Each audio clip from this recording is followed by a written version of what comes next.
Hey, everybody, welcome to the show. So, today we are talking about how to grow spiritually.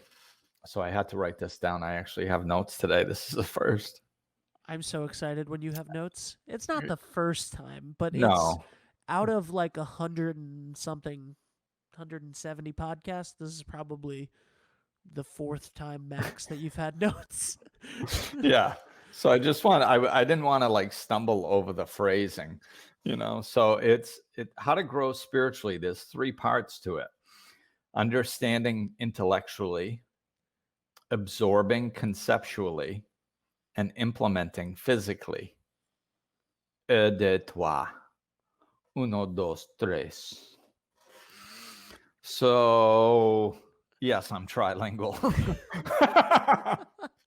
Very nice. um, so yeah, I think with these things we have to know for right off the bat is there's no particular order. Sometimes they can happen all at once, kind of. That's a lot of times that's when we have like spiritual awakenings. We'll get like an intellectual understanding and a conceptual understanding all at once, and it's like this big huge aha moment that can really shift things. But even then we still have to implement what we've learned in a physical way because we're physical beings. So I think, oh, actually, you know what? Let me put my light on too so There you you guys go. can see me. Hey. Hi, everyone. Um, whoops. Dude, you look There. so much for okay, so for people who are just listening to this on Insight Timer or on the podcast feed, um check out Glenn Ambrose's Facebook page and YouTube page, just Glenn Ambrose Life Coaching. And you can see these videos. Glenn looks amazing these days with the new platform that we have. Like your picture really pops, and it's really nice. Like your the whole package is very nice visually now, and Are this is you starting to are sound you weird. hitting on me? Holy crap. No, but I I think like the look of the from a production standpoint. Like I felt I was being I'm really seduced. excited. No, no. Although I was making a new logo yesterday, so I started to look at the old ones for life lessons and laughter, and I mean, you have visually gotten uh, Now more you're definitely hitting now. on me. Yeah, All yeah, right, yeah, now for it's sure. awkward. Okay. How do we grow spiritually now that your light's on? Yes, my light is on. So yeah, the we have to, whether we learn it intellectually or whether we absorb it conceptually, we still have to implement it physically because we're vibrational beings. So that's when we actually shift our vibration, is like living a certain way, standing in it. And that's kind of like that really anchors it in and helps the permanent change and really shifting our vibration. So, sometimes we'll intellectually learn something. Sometimes, we'll read a book or listen to a podcast. We'll go, oh, yeah, wow, that makes complete sense. And we're such intellectual beings. A lot of times we think that's it. It's like math. Like once you understand math, like, oh, 2 + 2 = 4. Like if you put them together, got it. Oh, okay. And then you think you're all done. And that's not how it works. It's so the intellectual understanding is often the first step, but we can, how many times have people been on their spiritual walk? I mean, I know that it's happened to me where you get an intellectual understanding and you're like, oh, this is why I haven't moved forward. It's because of this. Got it. Okay, cool. And then 2 months later, you're still in the same place. And you're like, what the heck happened? How come I haven't transcended this? I thought I understood what the problem was. And a lot of times we have to absorb it on a conceptual level, like a bigger spiritual level, like a knowingness within us. That's why we can hear things multiple times intellectually as far as our spiritual growth. And will our life doesn't change because we're not actually absorbing it conceptually, in a spiritual perspective. That's more what we think of in a spiritual perspective. So, like, I'm trying to think of an example. Please do. Yeah. Please think of an example. Please think of an example.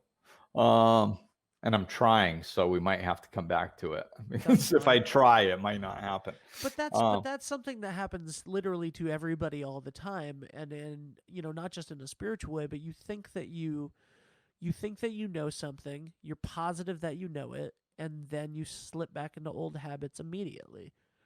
You Right. know, And um, that's usually why. It's, because we haven't really absorbed it conceptually and we haven't taken the action to implement it physically. I think that a great example of that, because you're talking about implementing things physically, is we learn a lot of stuff now about like health and fitness and eating well and all of, like, you know anybody on this planet could probably give you 5 tips to living a healthier life that they all know intellectually.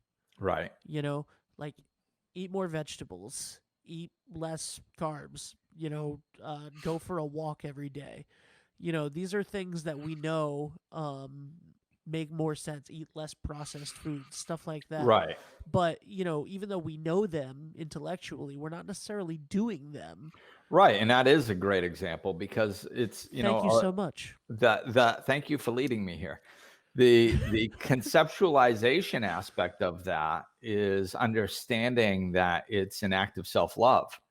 See, that's more spiritual. So, like, if you're sitting there going like, "Oh, I'll go for a walk tomorrow," and then you don't go, that's an act of of disrespecting yourself, which is, a sign of low self-esteem and low self-love. So what we're doing is we're caught in a habit of disrespecting ourselves, not showing love to ourselves, and then we don't take the action to enhance our self-love. Well, why? Well, because conceptually we didn't even tie in the fact intellectually that this was tied to self-love. So which is the bigger concept. That's a spiritual concept. So if we understand the spiritual concept of self-love, and then we take the intellectual understanding and saying, okay, well, you know what? If I go for a walk every day, this is an act of self-love. And if I say that I'm going to and I don't, that's an act of disrespect. And I can't love somebody I don't respect, including myself. So when you really start absorbing this stuff conceptually, now all of a sudden, it's not just going for a walk. It's much deeper than that. It's bigger. It's a spiritual conceptual exercise, and it means a heck of a lot more, and it's more important. So once you get those two pieces, then you got to go for the damn walk. Yeah. Because that's the physical implementation of it. And that's what really shifts your vibration. You can sit all on the couch all day long understanding things conceptually and intellectually, but if you don't physically go for the walk, it doesn't, and it's the same thing with arguments. It's like, in your family, it's like, oh, well, I'm not getting along with this person that I'm in relationship with. Well, I understand that I'm not getting along with them. I need to set boundaries. Well, yeah, okay, I should set boundaries. But if you don't understand it conceptually, that basically if you don't set boundaries, you're not teaching this person how to treat you, and eventually you're setting the relationship up to fail because you're not taking the steps necessary to have an actual healthy relationship. Oh, okay, now I understand it. Now it makes more sense.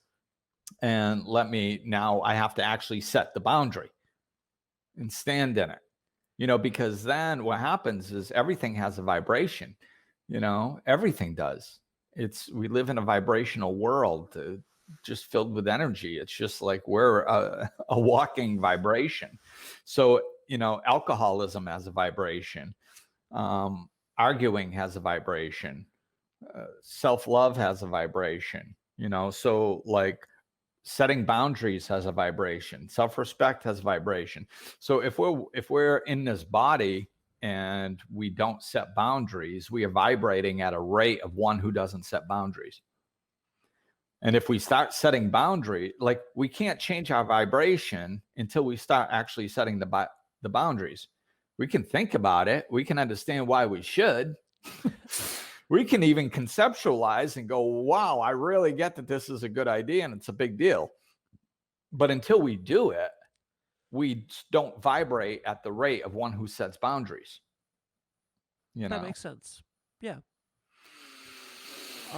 So there. Did we skip step 2?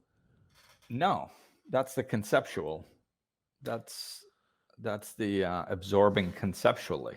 Okay. But it's not necessarily step 2. There's because they don't go in order. Like a lot of spiritual awakenings, as a matter of fact, go opposite. Like that's what happened to me. Like when I woke up, most of my awakenings came conceptually first. Because my brain was fried. Like I mean, I was pretty much a mess. I literally had trouble forming thoughts. I mean, I had been drinking and drugging real heavy for 2-3 straight years after 17 years of doing it. I upped it for the last like 2 or 3. So, and that's not easy to do for me to up it. I was pretty up. But so my brain was fried, but a lot of when I was awakening spiritually, it was very large concepts. I was like, oh my God, like there's no control in life.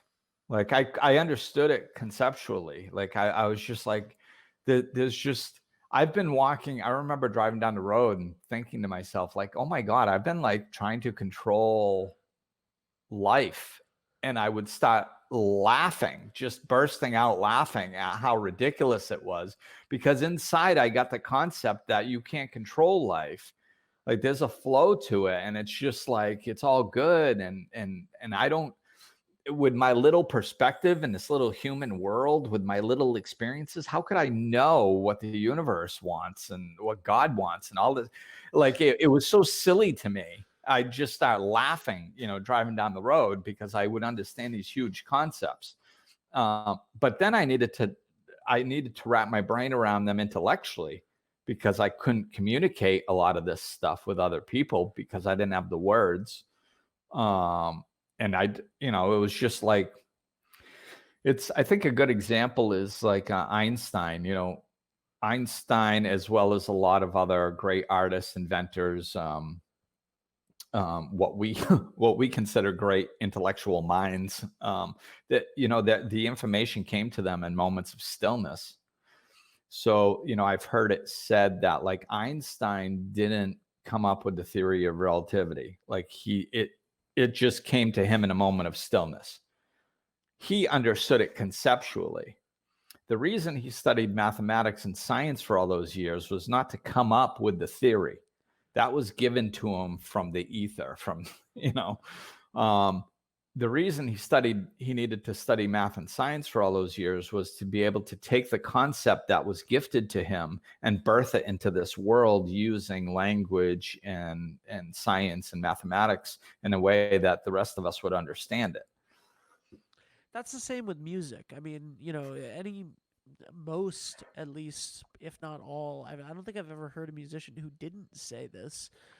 There are songs that come to that they have to work hard for, that they want, but some of the greatest songs you've ever heard came in an instant to people who were, I mean, they spend their entire life learning their instrument and learning notation and all of that stuff to explain the language of it, but the actual song itself is an inspiration that comes to them in a moment where they're going out for a walk or they're driving or they're stillness. Yeah. Yeah, and that's it, and it's exactly the same. And it's so there's that intellectual part and there's the conceptual part. The conceptual part is more body based. It's more depending on what you believe, it's more soul based. It's more connection to divine wisdom based. It's grander and it's larger than anything we can do intellectually. But a lot of times we need the intellectual part to bring it into this world so others can experience it and to talk about it. Right. That was a lot of what I did. Like my first, in the beginning, I like I woke up to everything in 3 months. It was nuts. And then I spent the next 6 years learning language, because I was that took me a lot longer, because conceptually it's just poof a lot of times. They just because you can't try to get something conceptually.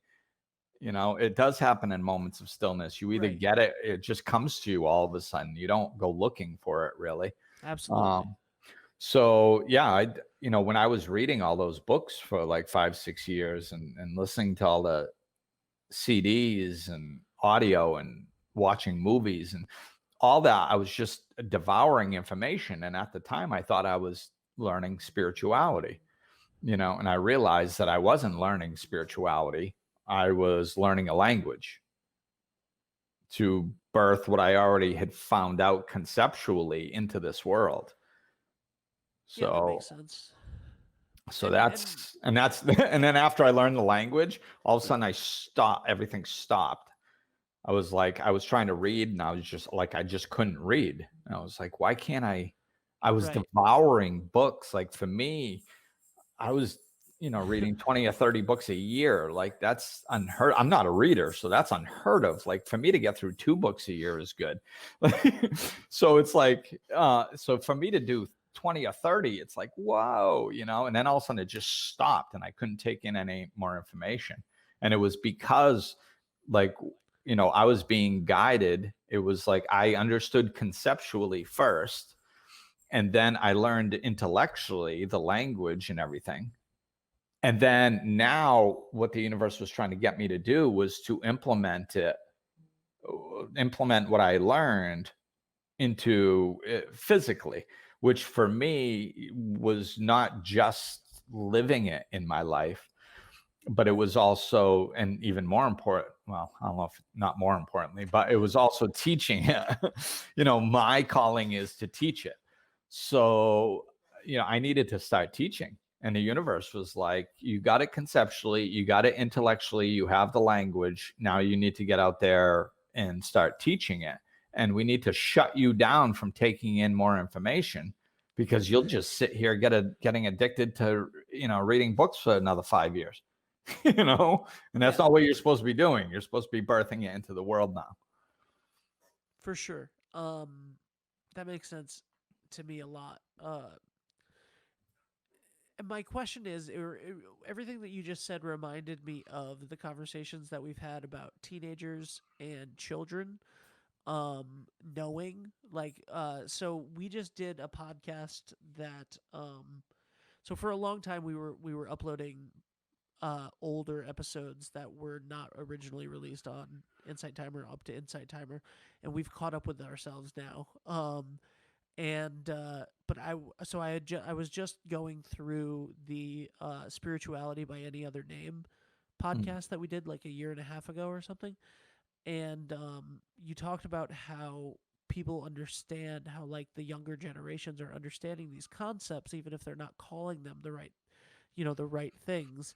And then also a show that I go back to a lot is Like a Child, and I think that we were pulling quotes or something from that blog a while ago, and both of those concepts concepts is the key word here, remind me of what you're saying right now, because and my question is about spirituality, and you've talked about on the show in several different aspects kids having these concepts and understanding these concepts, and then but instead of learning the language about them, they learn the society, they learn like everything else.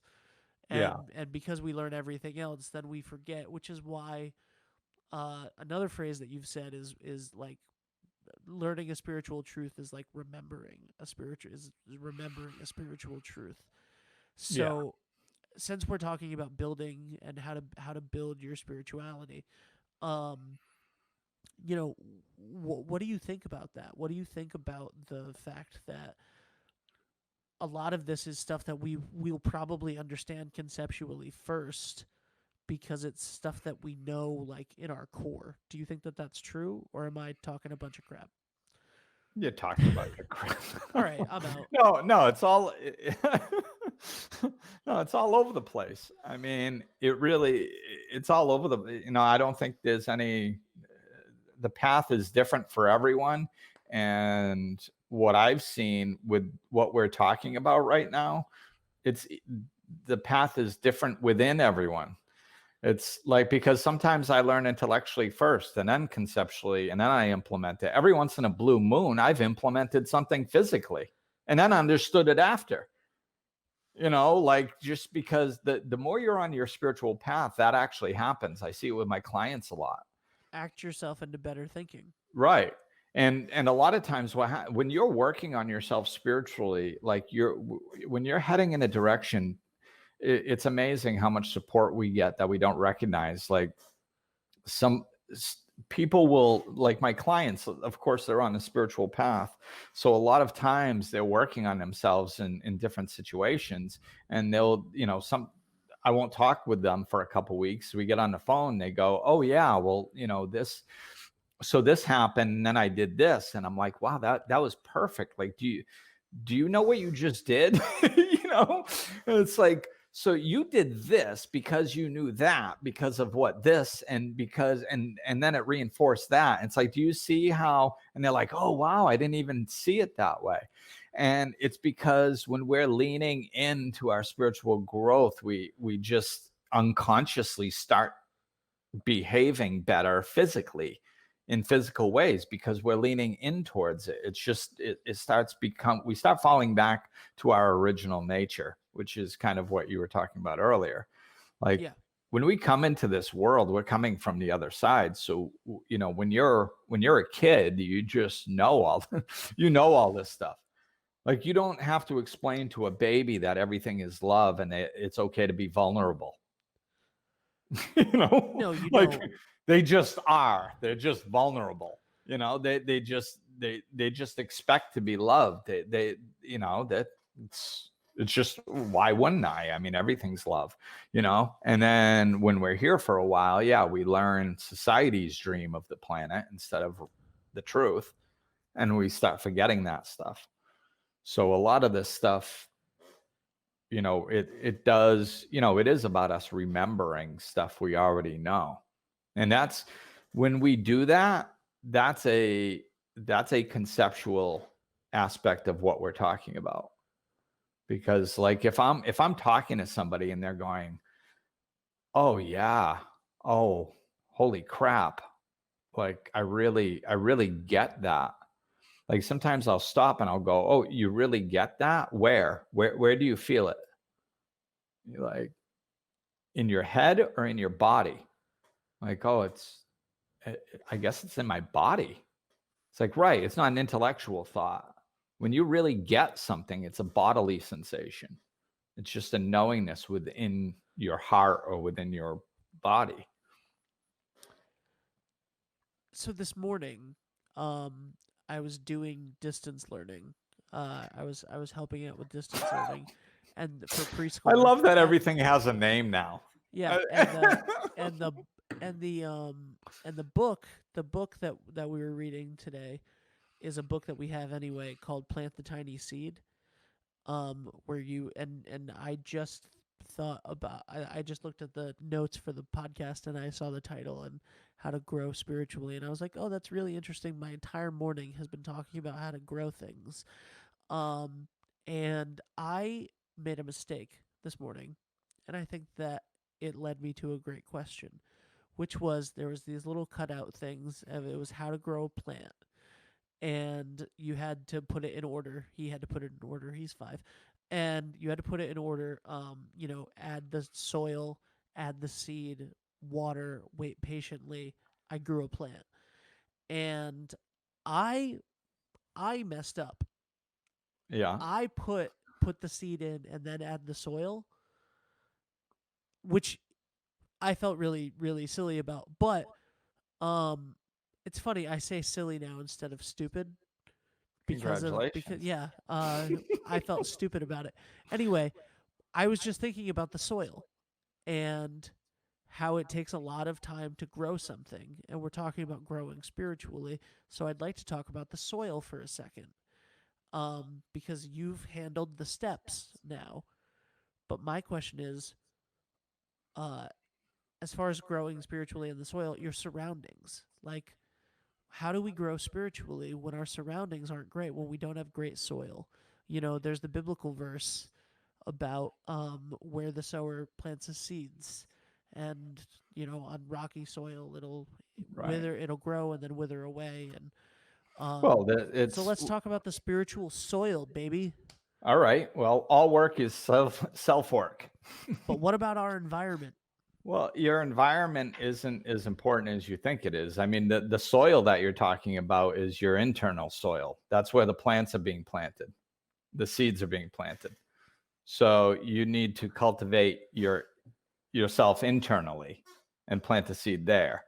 It's not about the rest of the world. If we needed to fix the rest of the world before our seed grew, we'd be in deep crap. So so it's about us, you know, and it's like, I mean, and there's, you know how it is with spirituality. I say this all the time. There's overlap, you know, there's different concepts and different ways of thinking, and there's overlap. And so there's different ways of coming at the same thing. So in one way, you could say that, you know, the seed is the intellectual part, and then you have to plant it in the soil of the conceptualization, and then and then acting physically is when the plant actually grows. You know, I mean, you can look at it that way. You can look at it like, you know, you need to open up spiritually, so whether the seed comes in an intellectual form or conceptual form, it has fertile ground in which to grow in. And then I think the implementing is the taking care. So we had to read the book, and then we had to write out the things. And I was trying to explain to him that the thing that you need to do for a plant is to care for it, right? You have to take care of it, just like you have to Physical grow, action. just like you have to grow. Like I was like, what am I doing for you right now? I'm taking. He was like, you're taking care of me. I was like, exactly, so that you can grow into a big person, and that you can be smart and be kind and all of this stuff. Like that's what you need to do for your own spirituality, is care for it. And that's the physical action. That's the implementing the physical Right, action. because like, you know, we've said a million times, everything is energy. I'm So this sorry I is turned this into a preschool class.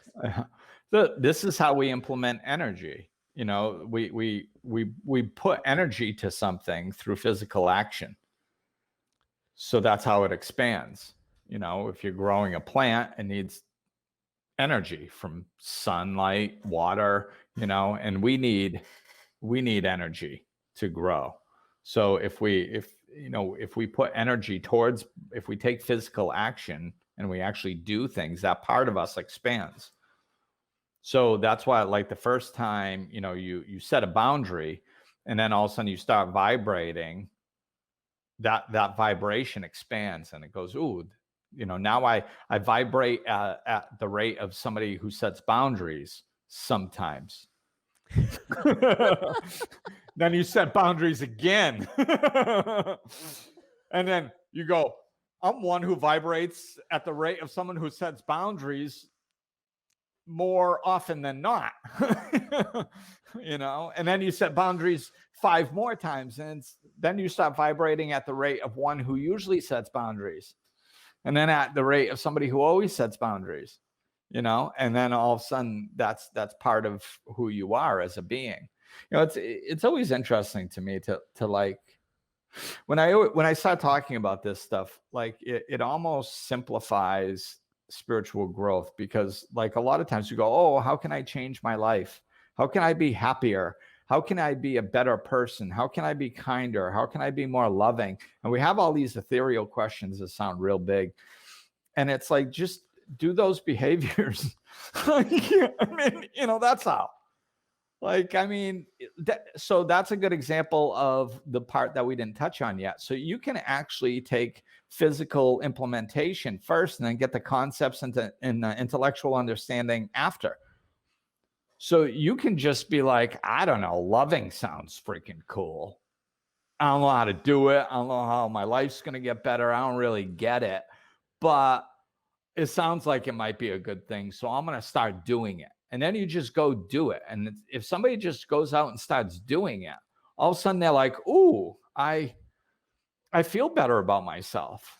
And then they start getting it conceptually. And then intellectually they go, I did good stuff, feel better about myself. I intellectually get it that like this is a good thing and why it's a good thing, and I'm going to continue doing it.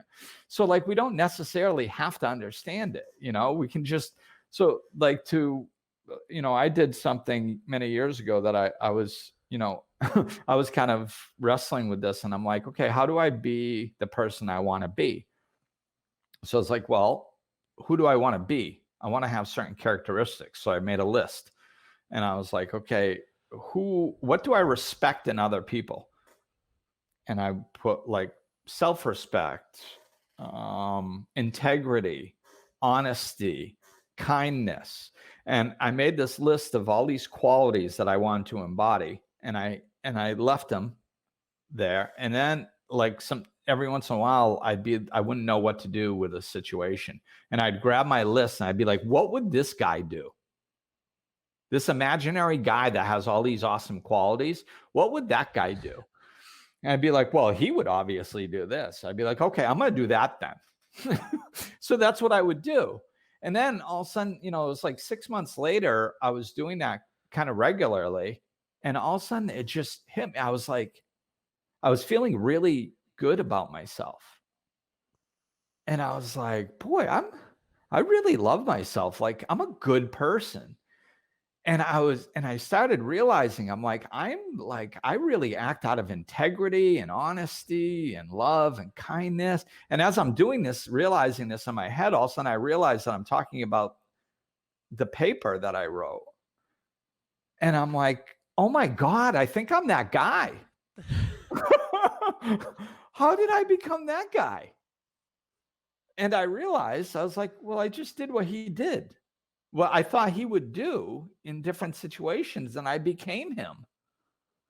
Isn't that interesting? you know? So that's, I mean, sometimes we make it so difficult. Like, how can I change my life? It's like, well, just make a list of characteristics that you want to embody or that you respect of an imaginary person and do what they would do, So that was an example of I was making physical decisions and taking physical actions before I understood intellectually that I could actually become this person. I just thought it was kind of a good, little practice. I didn't fully understand what I was doing, So I didn't understand it intellectually and I didn't even understand it conceptually, but I just thought it was kind of a neat little thing to do. So I started doing it. But I implemented it physically first, and then I got the intellectual and the conceptual after. So That's great. Yeah. So I mean, I think we can see how it can be prominent. It's like most things. It can be prominently one way, but sometimes the other two ways. Usually most people have one way that's a little more prominent, and then sprinkles of the other two ways. Sometimes it's a mishmash of all of them. Sometimes, whatever. Yeah. But what's important is those are the three parts. Understanding something intellectual, because we're completely intellectual beings, and we can know something in our heart, like it's good to be loving. And then we can actually try to take action to try to be loving. But if intellectually we're going like, you're a sap, you're a complete idiot. You're just, all you're doing is letting people walk all over you. This is never going to work long time. If that's your intellectual programming, then eventually your subconscious is going to override your conceptual and your physical, there's a chance. Sometimes the physical might be strong enough where it wins out, and then you get the intellectual understanding after. but at some point we have to get all three aspects, Yeah, for sure. so it doesn't necessarily matter what order, but those are the three aspects of growing spiritually, because at one point or another we need to have all three of them. Amazing. Loved this episode. Uh, it was great, and I got a lot out of it, and I hope that a lot of people got a lot out of it, which is nice. Yeah, I love As it. always, I thought so this is our first podcast recording that you and I have done I mean, we've talked a lot and done some live shows and stuff, but we didn't do we I was not on the podcast recordings a month ago.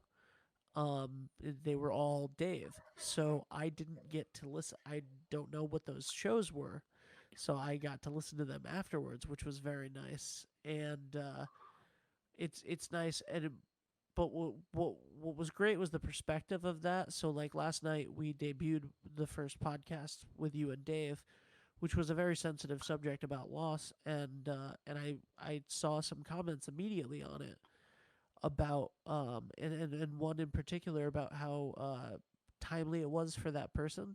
Mm. And because it wasn't me on the show, and because of the aspect of the personal nature of Dave's conversation in that episode, it reminded me about the impact that the things that we say on this show have on people's lives sometimes. Yeah. And that was really cool and kind of powerful, and it was a nice perspective to not be the person on the show, so I didn't like blow it off, you know, Yeah. and that was really nice. So I just want to say thank you everybody for listening. Yes, and thank you for your comments. And it does do that, because it's like, when I've said this a million times, when I'm talking, I just kind of disconnect my brain and just go, and stuff's Yep. flowing, and I never know where it's going to go, what direction it's going to take. So like I'm kind of in some way disconnected, and I don't take credit for what comes, because I don't think it comes from me. So how can I take credit for it? Um, so it's kind of, in some aspects with the recordings, I mean, I can feel the joy that I get when I'm doing it. And that's why I continue doing it, because it gives me joy in the moment. And that's enough for me, like, so that a lot of times that's it. That's the whole experience. I experience joy now, and then I go on with my life. But when I go back and read the comments and stuff, and how it's touched people and how it's helped people, it really helps me anchor down and go, hey, Glenn, you kind of like, you're helping people. And it's like, oh yeah, that's really nice. It is. I'm happy. I'm happy that, I'm really happy that it helps people, makes you feel good inside. Absolutely. So uh it's great seeing those comments like that and stuff. And it really does help ground me with the work, and see that it really does make a difference in people's lives. um I couldn't agree more, obviously, because I also said it. uh but thank you very much. I just want to let everybody know that Glenn has a course out right now. Peace in a Pandemic, Navigating Your Way Through the COVID-19 Crisis, an 8-part series. He teamed up with Dr. Gina Madrigrano on that, and that course is available now. You can get it. You can just go to glenambrose.com and click on that. Ask Glenn Anything, of course, is the show that comes out every Friday morning. That's the weekly. Yeah. Glenambrose.com. Just sign up for the mailing list for that. And we're doing a live show right now, for the Well, foreseeable not future. literally right now, No, but but Thursdays at 6 on Glenn Ambrose Life Coaching on Facebook and Glenn Ambrose on YouTube. We're going live and answering your questions directly on there. We just did our first one of those. That was a lot of fun. yeah, it was. And so that's the beginning of May 2020. Since, Yeah, like, we've been doing this show for so long that, we really see how, stuff like this, we might have to start throwing some dates out to give people an idea of when the heck it was recorded. I Because know, right? sometimes people ask me something from like 6 years ago, and I'm like, I have no idea. you Yeah, know? it's But crazy.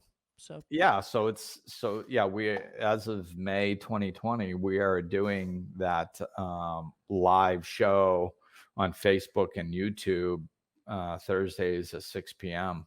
So check that out. You can ask your questions live and get them answered right then. So, and the more feedback we get on that, the better, of course.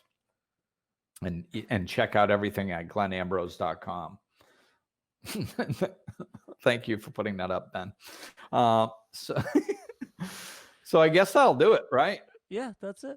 Cool. So thank you everybody for listening. And Face Tail is waving goodbye behind me. It's time to go. All right. Bye, everybody.